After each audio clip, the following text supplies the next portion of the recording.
શ્રી ગણેશાય નમઃ. શ્રી સરસ્વતય નમઃ. શ્રી ગુરુભ્યો નમઃ. ઓમ નમો ભગવતે વાસુદેવાય. કૌશલ્યાની દાસીએ મંથરાને મહેણું માર્યું એટલે મંથરાના હૃદયમાં મત્સર ઊભો થયો. મંથરાના હૃદયમાં ઈર્ષાનો અગ્નિ પ્રગટ થયો. મંથરા કઈ પાસે આવી. સ્ત્રી ચરિત્ર કરી મંથરા રડવા લાગી. કઈ પૂછ્યું, તું કેમ રડે છે? લક્ષ્મણજીએ તને કાંઈ સજા તો નથી કરીને? મંથરા આંખમાંથી આંસુ સારે છે, કાંઈ બોલતી નથી. કઈને રામજી પ્રત્યે પ્રેમ છે. રામના કુશળ પૂછે છે. રામ તો આનંદમાં છે ને. પતિનું કુશળ પહેલું પૂછવું જોઈએ, પણ રામજી ઉપર અલૌકિક પ્રેમ છે, તેથી રામજીના કુશળ પહેલાં પૂછે છે. મંથરા કહે છે, રામજી તો આનંદમાં જ છે. રામ તો આનંદમાં જ હોય ને. રામને તેના પિતા આવતીકાલે રાજ્યાભિષેક કરે છે. કઈ આ સમાચાર સાંભળી મંથરાને હાર આપે છે. કઈમાં હજુ કલીનો પ્રવેશ થયો નથી. મંથરાએ હાર ફેંકી દીધો. કઈ પૂછ્યું, સર્વને આનંદ થાય છે, તને આટલું દુઃખ કેમ થાય છે? મૂર્ખી, તને ભાન નથી? સૂર્યવંશની રીત છે કે મોટાભાઈ ગાદી ઉપર બેસે. મેં અનેક વાર રામજીની પરીક્ષા કરી છે. રામજીનો કૌશલ્યા કરતાં મારા ઉપર અધિક પ્રેમ છે. કઈ ભોળી છે.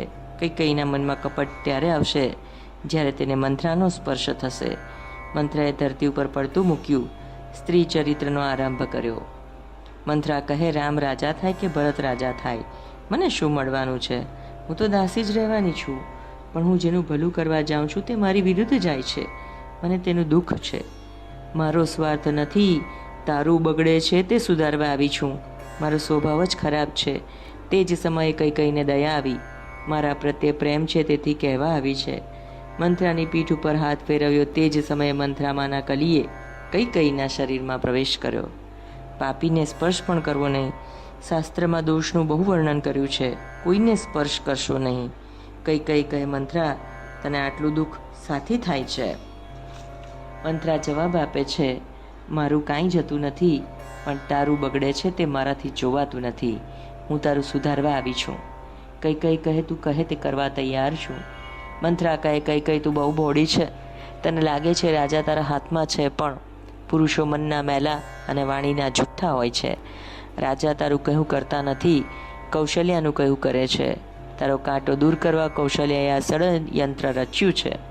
15 દિવસથી રામના રાજ્યાભિષેકની તૈયારી થાય છે, છતાં તને ખબર નથી દશરથ કપટી છે.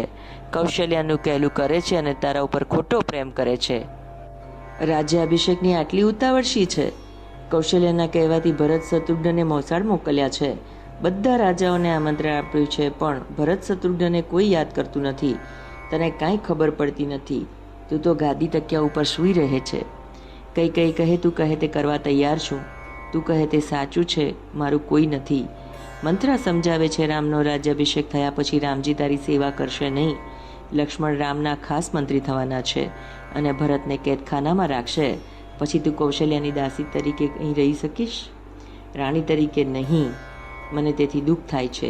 રાજા તને આધીન રહે તે કૌશલ્યાથી જરાય જોવાતું નથી. કઈ કહે, હું શું કરી શકું? મને 3 દિવસથી ખરાબ સ્વપ્ન આવે છે.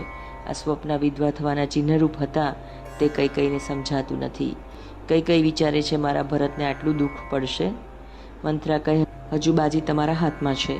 રાજા પાસે થાપણ તરીકે 2 વરદાન તમે રાખ્યા છે, તે વરદાન આજે માંગી લો. કઈ પૂછે છે, વરદાનમાં શું માંગવું? મંથરા કહે છે, પ્રથમ વરદાનમાં ભરતજીને રાજ્ય મળે તેવું માંગો, અને બીજા વરદાનમાં 14 વર્ષ સુધી રામનો વનવાસ. તમે વસ્ત્ર આભૂષણ ફેંકી ક્રોધ ભવનમાં દાખલ થાવ. કઈ ભોળી છે, પણ કુસંગથી જીવન બગડે છે. કુસંગથી કઈનું જીવન બગડ્યું. મંથરા સમજાવે છે, યાદ રાખજે, દશરથજી રામને વનમાં કદી નહીં મોકલે. બહુ વિચારીને કામ કરજે. દશરથ રાજા અકળાશે ત્યારે તને કહેશે, તું માંગે તે આપીશ. મને રામજીના સોગન. ભૂપતિ રામ શપથ જબ કરઈ. દશરથને રામના શપથથી બાંધજે, તે પછી તું વરદાન માંગજે, નહીંતર દશરથ ફરી જશે. કઈ ક્રોધ ભવનમાં દાખલ થાય છે, જઈને ધરતી ઉપર પડે છે. કઈ વીર હતી, મહારાજાને પ્રિય હતી. રોજ દરબાર પૂરો થયા પછી મહારાજ કઈ પાસે આવે છે. આજે કઈના મહેલમાં આવ્યા. કઈ દેખાતી નથી. જાણવા મળ્યું કે રાણી ક્રોધ ભવનમાં પડ્યા છે. ધૈર્ય ધારણ કરી મહારાજે ક્રોધ ભવનમાં પ્રવેશ કર્યો. દશરથ મહારાજ કઈ પાસે બેઠા. જ્યાં દશરથજી સ્પર્શ કરવા ગયા ત્યાં કઈએ કહ્યું, ખબરદાર, મને જો સ્પર્શ કર્યો છે તો કઈ તિરસ્કાર કરે છે. દશરથજી કહે છે, કઈ તે મને એકવાર કહેલું તમે વૃદ્ધ થયા છો, તેથી હવે રામને ગાદી ઉપર બેસાડો. મેં તારું કહેવું કર્યું છે. આવતીકાલે રામનો રાજઅભિષેક થશે. તને આનંદ થશે, છતાં તું કહે તેમ કરું. હું તારે આધીન છું. જય શ્રી કૃષ્ણ.